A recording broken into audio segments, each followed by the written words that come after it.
Welcome back. Again, I'm the Digital Golf Doc, and I want to thank you for joining me on the 30-Day Golf Mobility Challenge, where my promise is to you, you give me 5 minutes a day for 30 straight days, and I'll give you the best golf mobility you've ever had. Today, we are going to start with a movement called the Starfish Twist. So we're going to take a position on our back. Arms can either be out to the side or elbows bent, but elbows resting at the side. We'll bring a leg up, knee closer to straight than bent, and we're going to roll out and tap the ground. Now, if you're a little bit stiffer or you haven't moved much today, your first few movements might be quite a bit far away from my first few movements, and that's not a problem at all. You're just going to simply work on these, keeping the shoulders down, reaching the feet for the ground, and as you go, you'll get a little bit farther. I would say if you're someone that does not get very close to the ground, then that's perfect. You're in exactly the right place because you want to increase the mobility of your hips and lower back to make sure you can stay healthy as you golf over the years.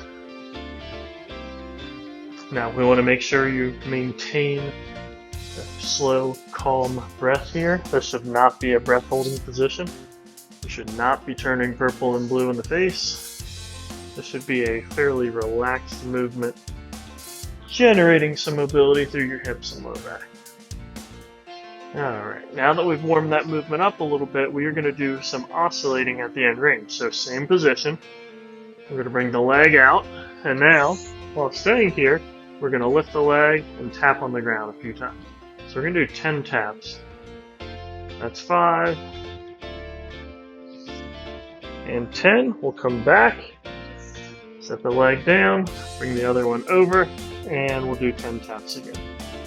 So now we're forcing ourselves to control the hardest of the positions here. And you might not tap your foot on the ground. This could be one where you're just bobbing up and down, not touching the ground because you don't have the mobility, and there's no problem with that.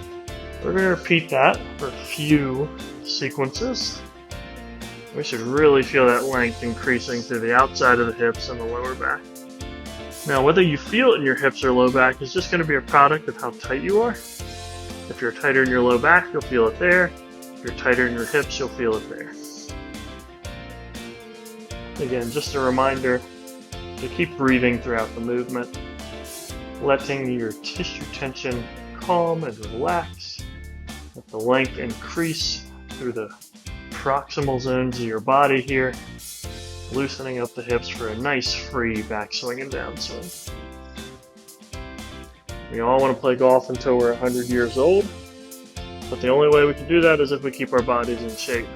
So it's things like this that allow us to golf long into our retirements. Again, make sure you're controlling your breathing, and after this one, we are going to transfer into another pose, and we'll roll back. Now, if you need to, shake your legs out a little bit, take a deep breath, relax. Next, one leg is flat, the other leg is here, and I'm going to drop the leg out to the side and bring it back up. Now, what you want to look for here is being able to drop this hip out while this one stays touching the ground. So if your right glute rolls off the ground, then you're compensating and you're using low back movement to make up for your hip. I'd rather you keep this hip glued to the ground. You can take your hand and set it under your glute muscle if you want for any feedback if you take pressure off there. And we'll let it drop to the outside for you to feel that stretch to your adductor or groin region. We'll do about another 3 repetitions before we switch to the other side. Let's take a big breath to make sure we're still breathing here. And then we'll switch.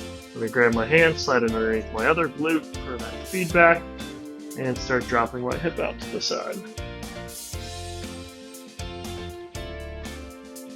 This is a great way to open up the hips, especially if you sit at a desk all day. Anytime you have a desk job, you're going to spend 8 to 10 hours a day really decreasing your mobility. So if we don't make time to improve it again after work most days of the week, then you get a few months, few years down the road, and you're not going to be able to move your hips hardly at all. 2 more. 1 and 2. Deep breath. Let everything relax. That'll conclude today's session. I look forward to seeing you all tomorrow on the next episode of the 30-Day Golf Mobility Challenge.